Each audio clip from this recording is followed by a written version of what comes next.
ಈ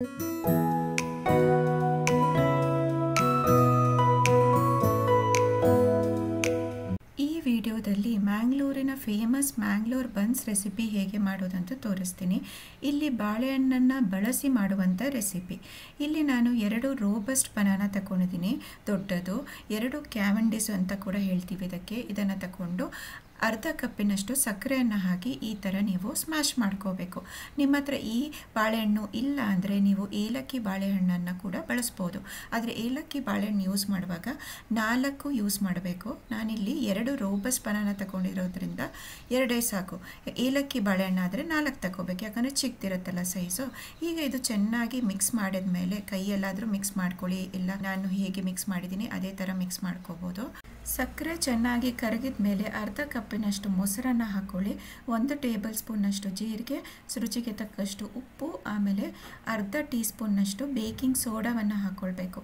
baking powder ಹಾಕ್ಕೊಳ್ಳಿಕ್ಕೆ ಹೋಗ್ಬೇಡಿ, baking powder ಕೇಕಿಗೆಲ್ಲ ಬಳಸ್ತಾರೆ. ಬೇಕಿಂಗ್ ಸೋಡಾವನ್ನು ಹಾಕ್ಕೊಂಡು ಚೆನ್ನಾಗಿ ಈ ಥರ ಮಿಕ್ಸ್ ಮಾಡ್ಕೋಬೇಕು. 1 ರಿಂದ 2 ನಿಮಿಷ ಆದರೂ ಈ ಥರ ಚೆನ್ನಾಗಿ ಮಿಕ್ಸ್ ಮಾಡ್ಕೊಳ್ಳಿ. ಇದು ಚೆನ್ನಾಗಿ ಮಿಕ್ಸ್ ಆದಮೇಲೆ ಮೈದಾವನ್ನು ಹಾಕಬೇಕು. 3 ಕಪ್ಪಿನಷ್ಟು ಮೈದಾ ಬೇಕಾಗುತ್ತೆ ಈ ಮೆಷರ್ಮೆಂಟ್ಗೆ. ನಾನಿಲ್ಲಿ 1 ಕಪ್ ಹಾಕಿ ಚೆನ್ನಾಗಿ ಮಿಕ್ಸ್ ಮಾಡ್ಕೋತಾ ಇದ್ದೀನಿ. ಇದೀಗ ಚೆನ್ನಾಗಿ ಮಿಕ್ಸ್ ಆದಮೇಲೆ ಇನ್ನೊಂದು ಕಪ್ಪನ್ನು ಹಾಕ್ಕೊಂಡು ಪುನಃ ಮಿಕ್ಸ್ ಮಾಡ್ಕೋತಾ ಇದ್ದೀನಿ. ಬ್ಯಾಚ್ ವೈಸ್ ಆಗಿ ಈ ಥರ ನೀವು ಹಾಕ್ಕೊಳ್ಳಿ. ಒಟ್ಟಿಗೆ ಹಾಕ್ಕೊಳ್ಳಿಕ್ಕೆ ಹೋಗಬೇಡಿ, ಯಾಕಂದರೆ ಕೆಲವೊಮ್ಮೆ ತುಂಬಾ ಗಟ್ಟಿ ಆಗುತ್ತೆ ನಿಮ್ಮದು ಹಿಟ್ಟು. ಹಾಗಾಗಿ ಬ್ಯಾಚ್ ವೈಸ್ ಆಗಿ ಹಾಕ್ಕೊಂಡ್ರೆ ಒಳ್ಳೆಯದು. ಈಗ 3ನೇ ಕಪ್ ಅರ್ಧ ಕಪ್ಪಿನಷ್ಟು ನಾನೀಗ ಹಾಕ್ಕೊಂಡಿದ್ದೀನಿ. ಅರ್ಧ ಕಪ್ ಹಾಕಿ ಇನ್ನೂ ಅರ್ಧ ಕಪ್ ಹಾಗೆ ಇಟ್ಟಿದ್ದೀನಿ. ಬೇಕಿದ್ರೆ ಮಾತ್ರ ಅದನ್ನು ಹಾಕ್ಕೊಂಡು ಮಿಕ್ಸ್ ಮಾಡ್ತೀನಿ. ಈಗ ಇದು ಸ್ವಲ್ಪ ನೀರಿದೆ ಹಿಟ್ಟು, ಹಾಗಾಗಿ ಉಳಿದ ಅರ್ಧ ಕಪ್ ಹಿಟ್ಟನ್ನು ಹಾಕಿ ಚೆನ್ನಾಗಿ ಈ ಥರ ಮಿಕ್ಸ್ ಮಾಡ್ಕೋಬೇಕು. ನೀವು ಹೇಗೆ ಗೋಧಿ ಹಿಟ್ಟನ್ನ ಮಾಡ್ಕೋತೀರಲ್ಲ ಚಪಾತಿಗೆ, ಅದೇ ಥರ ಮಿಕ್ಸ್ ಮಾಡ್ಕೊಳ್ಳಿ. ಆದರೆ ತುಂಬ ಗಟ್ಟಿ ಇರಬಾರ್ದು ಹಿಟ್ಟು, ಸ್ವಲ್ಪ ಸಾಫ್ಟ್ ಆಗಿದ್ದರೆ ಒಳ್ಳೆಯದು. ಈಗ ಚೆನ್ನಾಗಿ ಮಿಕ್ಸ್ ಆದಮೇಲೆ ಬೇಕಿದ್ದರೆ ಹಿಟ್ಟನ್ನು ಹಾಕ್ಕೊಳ್ಬೋದು ಮೇಲಿಂದ, ಇಲ್ಲ ಹಿಟ್ಟು ಗಟ್ಟಿ ಆಗಿದರೆ ಒಂಚೂರು ಮೊಸರನ್ನು ಹಾಕ್ಕೊಂಡು ಹದ ಮಾಡ್ಕೋಬೋದು. ಈಗ ಹಿಟ್ಟು ಚೆನ್ನಾಗಿ ನಾದ್ಕೋತಾ ಇದ್ದೀನಿ. ಇದೇ ಥರ ಚೆನ್ನಾಗಿ ನಾದ್ಕೊಂಡು ಬೇಕಿದ್ದರೆ ಇನ್ನೂ ಸ್ವಲ್ಪ ನನಗೆ ಸಾಫ್ಟ್ ಅನಿಸ್ತಾ ಇತ್ತು, ಹಾಗಾಗಿ ಒಂಚೂರು ಮೈದಾ ಪೌಡರ್ನ ಮೇಲಿಂದ ಹಾಕ್ಕೊಂಡಿದ್ದೀನಿ.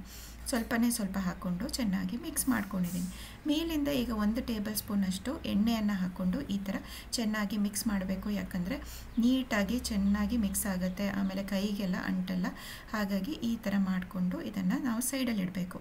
ಇದು ಏನಂದರೆ ನೀವೀಗ ರಾತ್ರಿ ಈ ಹಿಟ್ಟನ್ನು ಮಾಡ್ಕೊಳ್ಬೇಕು, ಬೆಳಿಗ್ಗೆ ನೀವು ಈ ಹಿಟ್ಟನ್ನು ಯೂಸ್ ಮಾಡ್ಬೋದು. ಎಣ್ಣೆ ಹಾಕಿ ಕವರ್ ಮಾಡಿ ಇಟ್ಕೊಳ್ಳಿ. ಇದನ್ನು ಕಮ್ಮಿ ಅಂದರೆ 8 ಗಂಟೆಗಳ ಕಾಲ ಇದನ್ನು ನಾವು ಈ ಥರ ಕವರ್ ಮಾಡಿ ಇಟ್ಕೊಳ್ಬೇಕು. ಇದು ಈಗ ಚೆನ್ನಾಗಿ ಫರ್ಮೆಂಟ್ ಆಗಿದೆ.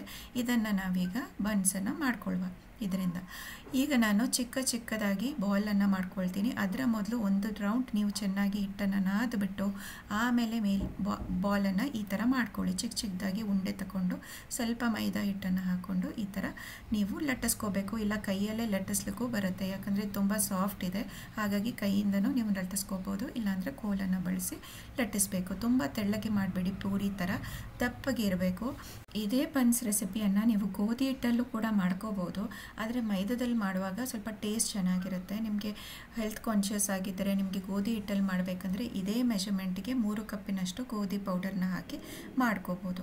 ಈಗ ನಾನು ಫ್ಲೇಮನ್ನು ದೊಡ್ಡದಿಟ್ಟು ಎಣ್ಣೆ ಕಾಯಿಸ್ಬಿಟ್ಟು ಅದಕ್ಕೆ ನಾನು ಈ ಬನ್ಸನ್ನು ಹಾಕ್ಕೊಂಡಿದ್ದೀನಿ. ಇದನ್ನು ಚೆನ್ನಾಗಿ ಉಬ್ಬಿದ ಮೇಲೆ ನೆಕ್ಸ್ಟು ನೀವು ಮಗಚ್ಕೊಳ್ಬೇಕು. ಇದನ್ನು ಪುನಃ ಫ್ರೈ ಮಾಡಿಕೊಂಡು 1-2 ನಿಮಿಷ ಆದಮೇಲೆ ತೆಗಿರಿ. ಈ ಥರ ನೋಡಿ ಎಷ್ಟು ಈಸಿಯಾಗಿ ನೀವು ಬನ್ಸನ್ನು ಮನೆಯಲ್ಲೇ ಮಾಡ್ಕೋಬೋದು. ನಿಮಗೆ ಸಂಜೆ ಸ್ನ್ಯಾಕಿಗೆ ಈ ಬನ್ಸ್ ರೆಸಿಪಿ ಮಾಡಬೇಕಂದ್ರೆ ನೀವು ಬೆಳಗ್ಗೆ ಈ ಹಿಟ್ಟನ್ನು ಮಾಡಿಕೊಂಡು ಫರ್ಮೆಂಟ್ ಮಾಡಲಿಕ್ಕಿಡಿ. ನಿಮಗೆ ಬೆಳಗ್ಗೆಗೆ ಬನ್ಸ್ ಬೇಕಂದರೆ ನೀವು ರಾತ್ರಿ ಹಿಟ್ಟನ್ನು ಮಾಡಿಕೊಂಡು ಫರ್ಮೆಂಟ್ ಮಾಡಲಿಕ್ಕೆ ಇಡಬೇಕು. ಈ ರೆಸಿಪಿ ತುಂಬಾ ಈಸಿ ಇದೆ, ಒಮ್ಮೆ ಟ್ರೈ ಮಾಡಿ ನೋಡಿ. ನಿಮಗೆ ಈ ವಿಡಿಯೋ ಇಷ್ಟ ಆದರೆ ದಯವಿಟ್ಟು ಈ ವಿಡಿಯೋನ ಲೈಕ್ ಮಾಡಲಿಕ್ಕೆ ಮರಿಬೇಡಿ, ಆಮೇಲೆ ಚಾನಲನ್ನು ಸಬ್ಸ್ಕ್ರೈಬ್ ಮಾಡಿ. Thank you.